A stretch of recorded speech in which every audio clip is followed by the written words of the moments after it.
Okay, now let's think about how we can use what we've learned about moments and forces and maybe simplify systems down a little bit. So before we get into that, let's start thinking about, a little bit of what we know about, the action of forces and the implications of the moment caused by them. Here we have this point A over here. Beam is 10 feet long. It's got a 2-kip load either at the top of it, top right corner, or at the bottom right corner. As far as A is concerned, and when we say like the external effects, when I mentioned previously on a previous slide, external, we're talking about like A, because this maybe is the wall, and what are the reactions at A or something, which is what we're going to be getting into in later lessons.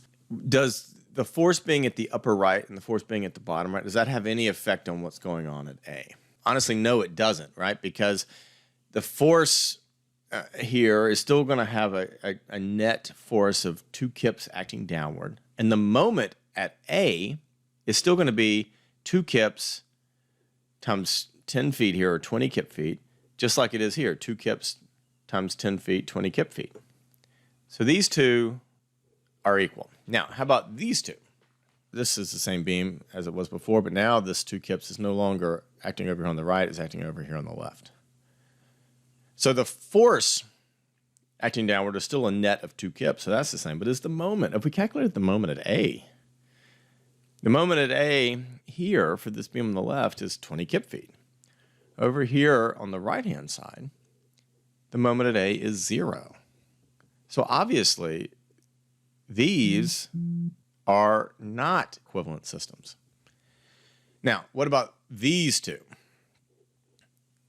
Here you've got, it's still the same one. So 2 kips at the right, 10 feet. And now we've got 2 kips on the left. So the net force is still 2 kips acting downward. And the net moment on the left-hand side here was the 2 kips times the 10 feet, 20 kip feet, like we said. And now, this 2 kip load right here is not causing any moments about A. But look, we've thrown on an additional moment vector. We've added a vector here. And we said it's 20 kip feet clockwise. So are these two equivalent? Absolutely, they are. As far as A concerned, this beam to the right is the same as the beam to the left. So it's an equivalent system. And in general, that's true. It's often easier to analyze a rigid body of all the forces and moments acting on it, or simplify by turning it into an equivalent system. Equivalent systems have different force and moment arrangements, but have the same external effect on the body. So even this blob here, it's got all these weird forces on it. It's even got an applied moment up here or whatever. If we wanted to simplify this by taking it down to one force and a moment, we can do that. All you got to do is find the resultant of all those forces, which you've learned how to do in previous lessons. Think about the moments generated by all those forces on point A, as well as this applied moment. And because when we move the resultant to A, we'll have lost all that moment. So then we just need to add that summation of moments as an applied moment vector at A, and then we're good. So sometimes, if the right conditions are met, the system of forces can be replaced by a single force acting on a new line of action, which means not even having to add that moment vector. On the previous slides, the last 2 slides, we showed that you could move forces around and simplify them all, and definitely you can do it if you add a moment vector. Well, what I'm saying now is that for some cases, you can even add the forces together and then place that force at just the right spot so that it's going to be causing the moment that you need itself, and so no additional moment vector needs to be drawn. When is this possible? If the forces are concurrent, which is what we've been doing since the very beginning of the semester, they're all coming out of the same point, so there's no moment caused by any of them anyway, so you just add the forces together. So that's one time where you can do this. The forces are coplanar, which means all 2D force. Here we have a force acting down, a force acting down, a force acting to the bottom right. They're all lying in the plane of the page here. So you can add their effects together, get a resultant, and then put it, if you're looking at the moment, F1, F2, and F3 would all cause a moment about A, a clockwise moment about A at that. And so what we're saying now is you can add these forces together and get their resultant.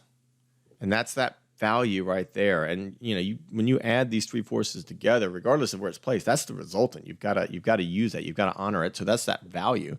So then this value D is actually like what you can solve for at the end. You're going to say, okay, I just need to figure out exactly the right place to place it so that the right amount of moment is generated. Okay, it's kind of like, the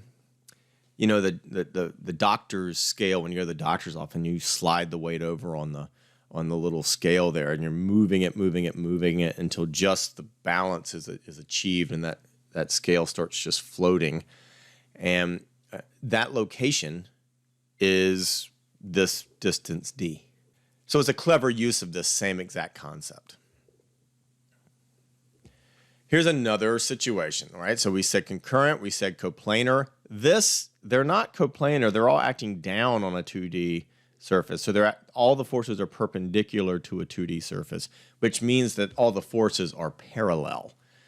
Here, it's usually really easy to find the resultant because you usually just add or subtract the values. These are all pointing down, so they'd all be additive and then pointing down. So FR here is just F1 plus F2 plus F3. Really easy to calculate. But if you're looking at like the origin over here, each one of these forces would have been causing moments about the x-axis and the z-axis, except for F3 would not be causing any moment about the x-axis because it's acting through the x-axis. But you get my feeling. In general, they're going to be causing moments about two of the axes.